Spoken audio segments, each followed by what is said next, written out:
Here's the 30-second lesson on what legends know. Never practice nunchucks in a crowded room. Never eat chole before a road trip.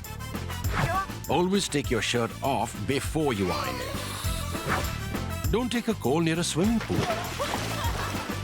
And don't forget, saving is not investing. Legends don't just save, they invest in mutual funds. Mutual fund investments are subject to market risks. Read all scheme-related documents carefully. If you're about my age or even the generation after mine, chances are that you've heard that slogan on the campus, down with imperialism. The whole thing in campus politics, in young people's politics, the progressive politics then was against imperialism. A lot of the ideologies in the world, not just the basic left ideology, but a lot of the other ideologies, the Congress Party, for example, in India, the Baathists, the Baath Party in the Arab world, all of that was built around imperialism. What imperialism was that? That was essentially American imperialism or Western imperialism, whose engine or whose battering ram or whose aircraft carrier on which it came riding was the American military power. So this was the American imperialism. Even now, if you go to left discussion groups, if you even talk to Indian Communist parties, left parties, one of the reasons they opposed the nuclear deal was because they thought that India was succumbing to imperialist pressures, and this was increasing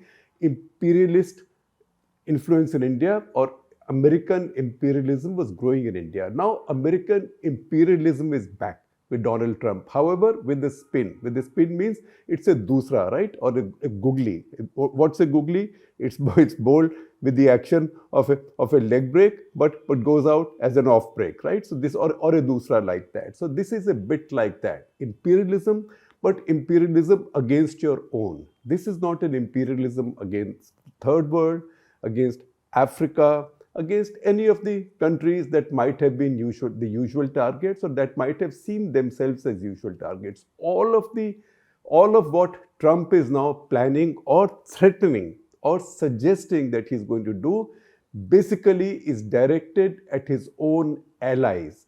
In some cases, at least in two specific cases, treaty-bound security allies. That is Canada and Denmark. Even with Mexico, he has a bunch of treaties, a whole bunch of treaties. There, he's only talking of renaming the Gulf of Mexico as the Gulf of America. We could rename it Gulf of Donald Trump. He's got the power now if he thinks. But also from Panama, he wants to take the Panama Canal. All of these are not third world countries in a very distant part, Asia, Africa, etc. That's where these imperialist games were played. So this is the new spin, and the reason I say this is a back of the hand delivery or this is the wrong one, that's because this imperialism is targeting his own. Because Denmark is an ally, Canada is an ally. Those are two of his biggest asks. Now, how serious is his ask to take over Canada and make it the 51st state of America, or is it just pressure on Canada to relent not just on tariffs? That's not the issue that he has with Canada. He has an issue with immigration and fentanyl smuggling, etc. However, we also know that he did not like Justin Trudeau very much. So we'll see what happens there. But a more serious thing is his idea of taking over Greenland, of buying up Greenland. Now, Greenland is not a small place, I will explain to you. The difference between this and the rest is that Greenland is also a peculiar territory. Look at the map of the world. Go right up to North Pole. You will see it on your screen. You go to North Pole, you see a lot of empty spaces, but these are empty more for habitation. They are not so empty for land. There are a lot of islands there. There are a lot of land features there. These are sort of north of Canada, a lot of it north of Canada, and not that far from Russia. That's a very important point. And what is not very far from Russia ultimately is not that far from China as well, because once again, see how the map of the world works. Go right up to North Pole.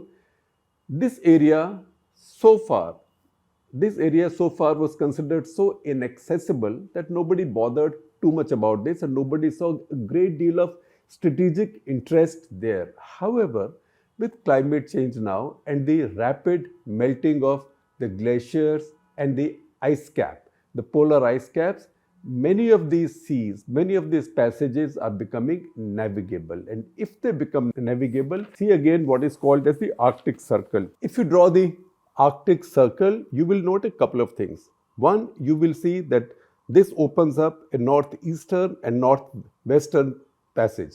That passage, one takes you to the Pacific, one takes you to the Atlantic. So this way, this becomes a new Arctic passage between the Atlantic and the Pacific. So just as you see the importance of the Indo-Pacific rising, now you will see the Arctic sitting there between the Pacific and the Atlantic. This is right up north. That is very close to America. And once again, if you see the map of the world, once again projected on your screens, you will notice that Greenland actually is much closer to America than to Denmark, the country of which it's a part. Denmark has sovereignty over Greenland, but America is much closer. In fact, the distance between Washington, D.C. and Nuuk, I will tell you something more about that in just a moment, between Washington, D.C. and Nuuk is less than the distance between Nuuk and Denmark's capital, that is Copenhagen. So the Americans see this as a security challenge because they think that through these passages, the Russian power can come in, the Chinese power can come in. Nobody worries so much about Russia anymore, but the Chinese power for sure. Chinese already part own one of the mineral companies carrying out exploration in Greenland. The Chinese have been trying to get into the American zone, and that's also one of the reasons Trump has got triggered about Panama. He, of course, exaggerates every issue. However, Greenland in 1951, Americans signed a treaty whereby they became responsible for the protection of Greenland. Since then, they've maintained a military base on Greenland, that is the Bidufik Space Base. It's spelled P-I-T-T-U, but the pronunciation is Bidufik Space Base. Used to be called Thule Air Base. Bidufik Space Base has a bunch of engineers, scientists, contractors, some soldiers. This is a space base in the sense that this is a place, this is one of the many monitoring stations which helps the Americans keep track of any missiles, satellites, and also overall space management. This is part of the NORAD, which is the North American Aerospace Defense Command. Very critical to the Americans. And Americans would like to do more and more of that, would like to be present there even more. So 1951, I told you, this treaty was signed. In 1946, Harry Truman had made an offer to buy Greenland. This was a secret offer which was revealed much later. But this offer was made. That offer was for $100 million payable in gold equivalent. That did not happen. In any case, in the course of time, Denmark became an ally.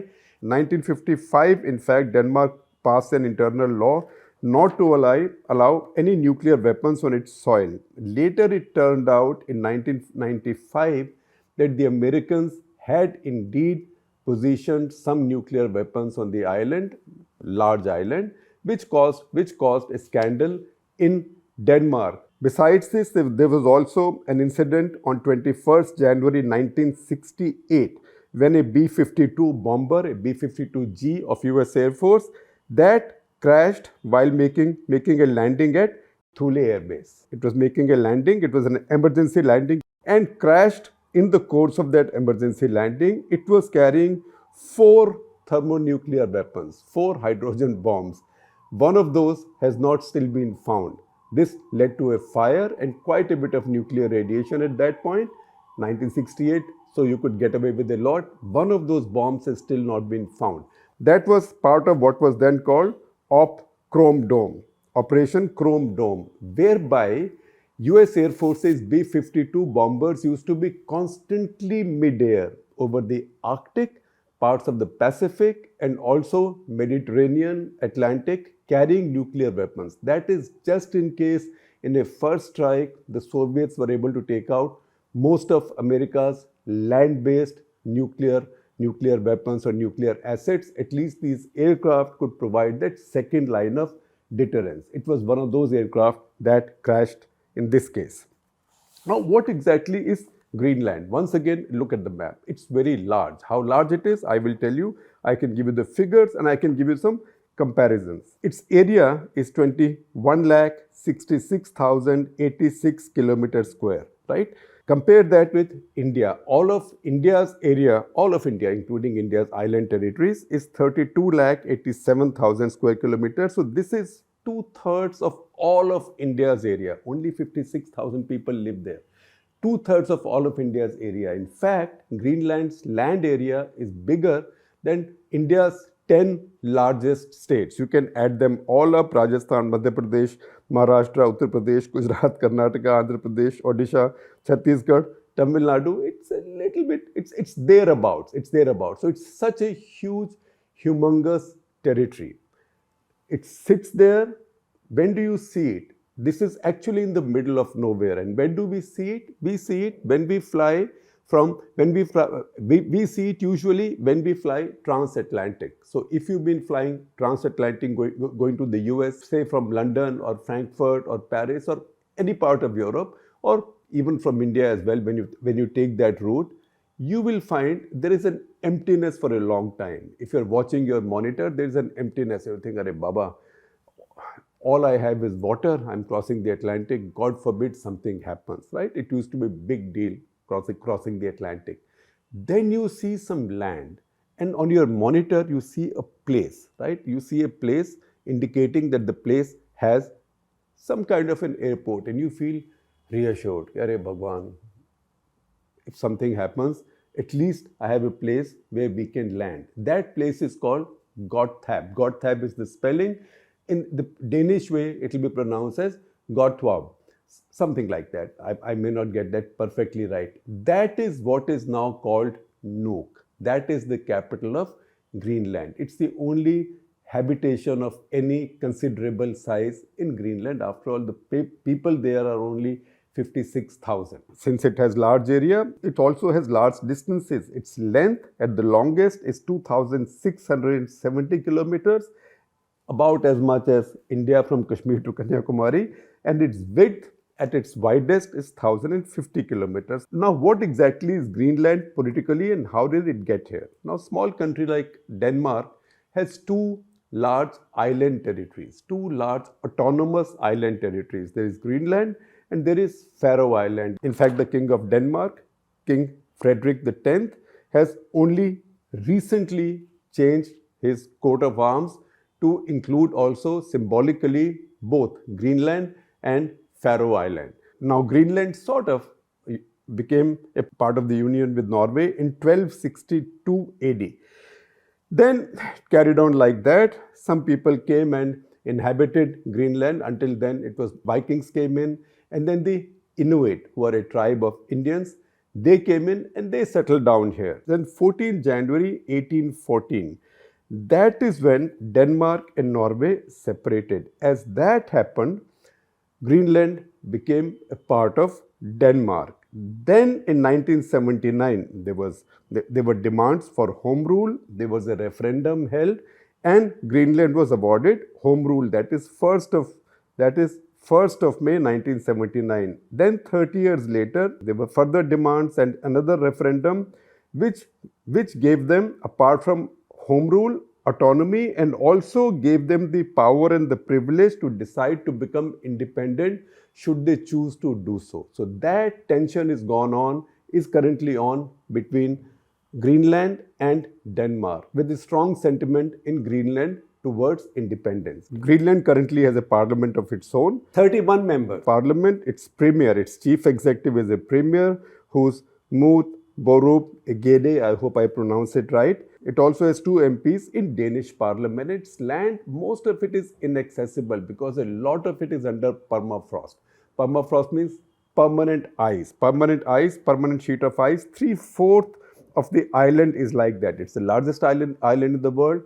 3/4 of it is under permanent ice, which has an average thickness of 1.67 kilometers or 1 mile, and at its thickest is 3 kilometers or 1.9 miles. So even if you start prospecting for minerals, it's going to be that much more challenging. However, one, because it has 25 of the 34 critical minerals that are needed for modern technologies, whether for defense or for electric vehicles or for all the new gadgets and stuff that need rare earths, rare minerals, communication equipment as well. 25 of the 34 are available.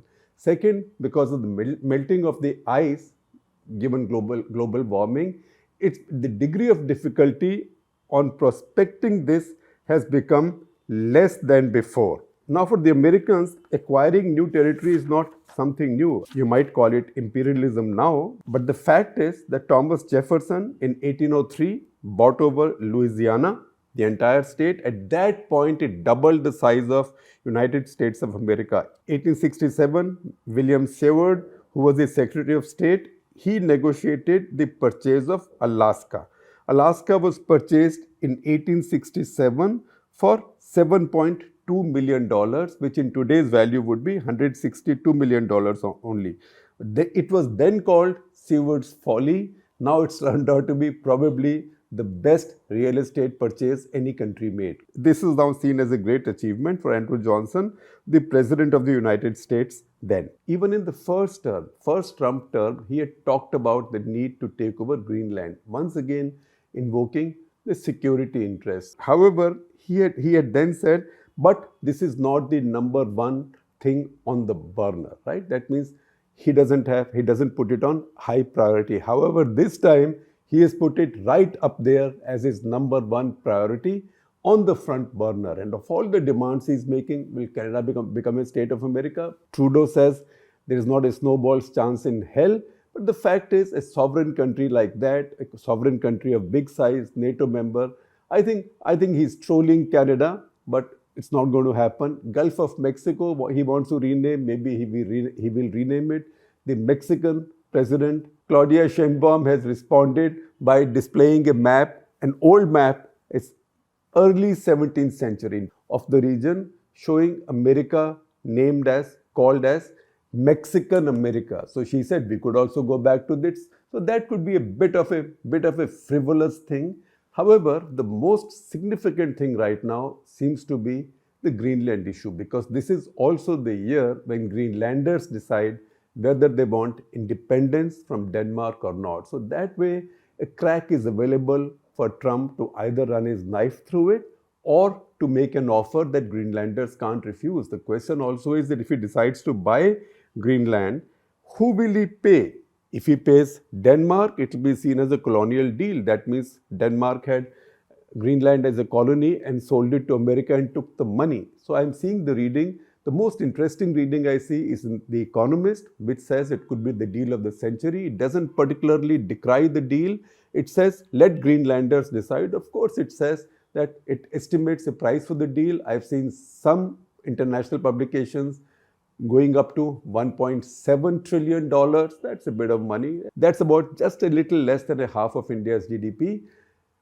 The Economist says at the minimum, the calculation they make will make each one of these 56,000 residents of Greenland multi-millionaires. So maybe they will see it as a good deal. So once again, I would say that this is an issue that you should not see as closed. This is not as frivolous as Trump wanting Canada to become his 51st state or just renaming of the Gulf of Mexico. He could tomorrow decide to rename anything. We in India are busy renaming almost anything. But that's again a relatively frivolous thing. But remember, America, even in the 19th century, bought over Alaska.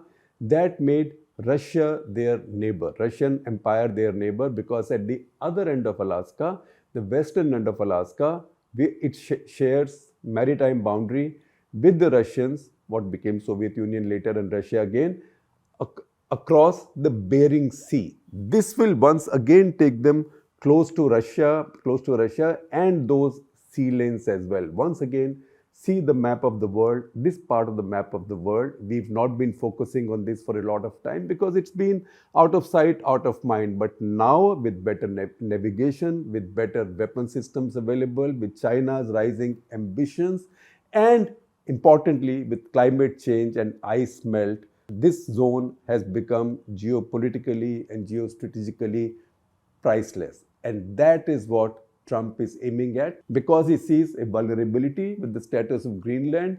However, remember that Denmark is a NATO ally. Denmark is a NATO ally. Canada is a NATO ally. And that's the reason I started this out by saying that this is reverse imperialism. This is imperialist pressures over your own.